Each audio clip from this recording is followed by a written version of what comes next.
Құрметті студенттер, бүгінгі осы дизайн композициясының негіздері тақырыбына біз бірінші сабақты бастардың алдында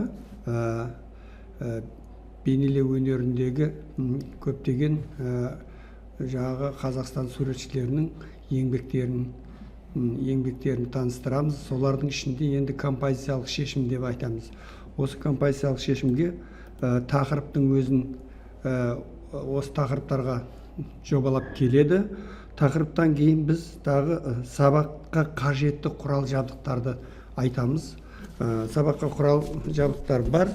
Сол құрал жабдықтардың бәрін біз қалдай материалдар керек. Мысалға алатын болсақ, ең қарапайым альбом дейміз, плакат, диафильмдер, слайдылар сияқты заттарды біз көбірек дайындаймыз. Одан кейін сабақтың барысында біз мына композициядан жасалған көптеген шешімдер бар.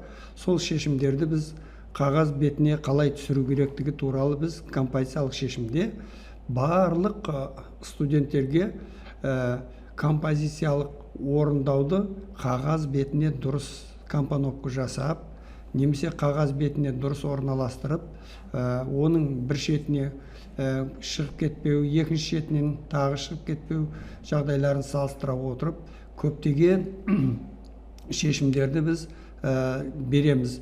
Ол иллюстрациялар түрлі болады, немесе диафильмде болады, альбом бетінде салынған суреттер болады. Солардың бәрін біз не қыламыз? Шектеп береміз. Сол көптеген жаңағы композициялық шешімдерді қағаз бетіне дұрыс орналастыру. Осы заңдылыққа байланысты біз көп жағдайда көз деңгейінен жоғары, көз деңгейінде қалай орналасады, көз деңгейінен қалай төмен орналасады, перспективалық бағыттарды да үйретіп отырамыз.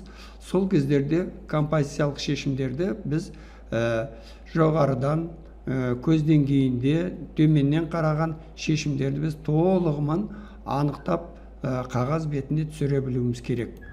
Енді осы композициялық шешімдерді көптеген Қазақстан суретшілерінің барлығы орындаған жұмыстардың ішінде біз айтатын болсақ, мысалға майлы бояумен орындалатын қағаздар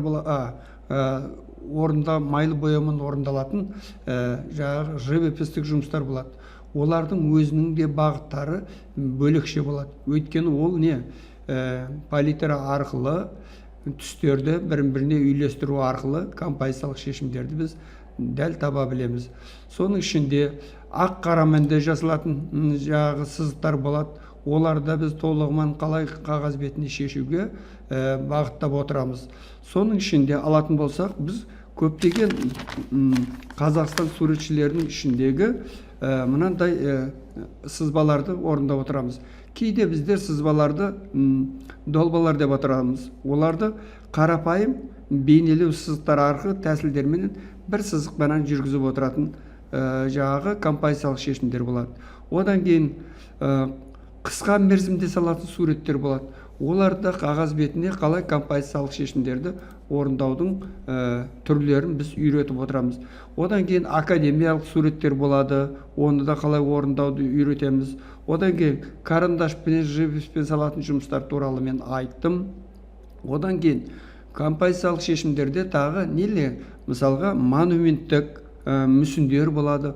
Олардың қалай орындалу тәсілдеріне байланысты, содан кейін қол өнерге байланысты қалай болады, зергер өнеріне байланысты қалай болады. Соның барлығын қағаз бетіне қалай түсіру керектігі. Енді сіздердің мамандықтарыңыз дизайн болғаннан кейін, дизайн мамандығында біз көптеген жаңалықтар арқылы композициялық шешімдерді орындаймыз. Олардың барлығы қандай тақырыпта болады? Жаңашыл, ізденімпаздық және жаңа ойда табылатын нелер болады? Композициялық шешімдер болады. Өйткені дизайн деген тақырыпты алатын болсақ, біз оған бір көргеннен, бір қарағаннан студенттердің бұл дизайнда оқиды дегенде оның жаңалығы көп, оның жаңалығы бар деген ойда біз барлық уақытта сондай ұғымдарды біз қалыптастырамыз. Өйткені дизайнның барлық композициялық шешімдері неге байланысты болады? студенттердің өзінің ойы жаңашылдығы деп аталуға болады.